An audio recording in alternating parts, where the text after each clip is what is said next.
रवि एक बहुत ही शरारती बच्चा था। वह हमेशा अपनी पढ़ाई से बचने के नए नए बहाने ढूंढता और अपने दोस्तों का भी मजाक उड़ाता। उसकी माँ उसे समझाती, बेटा, मेहनत का कोई विकल्प नहीं होता, लेकिन रवि हमेशा हंसकर टाल देता।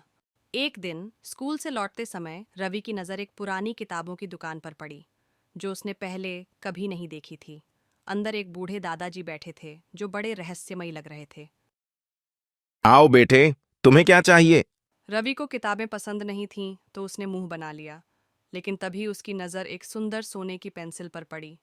ये कितने की है? यह बिकने के लिए नहीं, पर अगर तुम इसे चाहते हो तो तुम्हें इसका सही इस्तेमाल करना होगा। रवि को लगा कि यह कोई मजाक है, लेकिन उसने पेंसिल ले ली। घर आकर रवि ने जैसे ही पेंसिल से कुछ लिखा, वह सच हो गया। अरे, ये तो सच में जादुई है। वह उछल पड़ा। उसने झटपट अपनी होमवर्क की कॉपी में सारे उत्तर लिख दिए, और अगले ही पल सभी उत्तर खुद ब खुद किताब से निकलकर कॉपी में आ गए। वाह, अब मुझे पढ़ाई करने की कोई जरूरत नहीं, रवि खुशी से चिल्लाया। वाह, अब मुझे पढ़ाई करने की कोई ज़रूरत नहीं। अब रवि ने अपनी शरारतें और बढ़ा दीं। उसने जादुई पेंसिल से लिखा कि स्कूल बंद हो जाए, और अगले दिन स्कूल सच में किसी कारणवश बंद हो गया। फिर उसने लिखा कि टीचर बीमार हो जाए, और अगले ही दिन उसकी क्लास टीचर अस्पताल में भर्ती हो गई।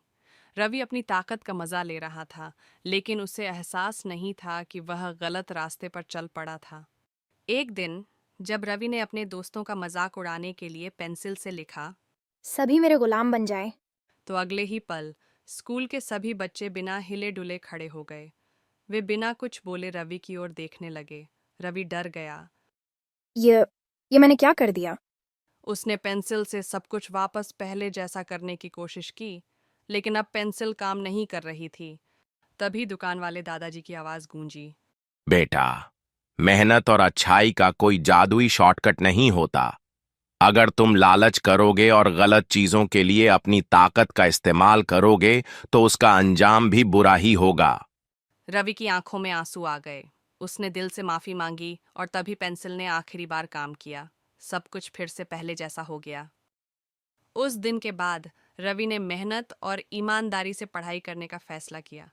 उसने समझ लिया कि असली जादू कोई पेंसिल नहीं, बल्कि खुद की मेहनत और अच्छे कर्म होते हैं।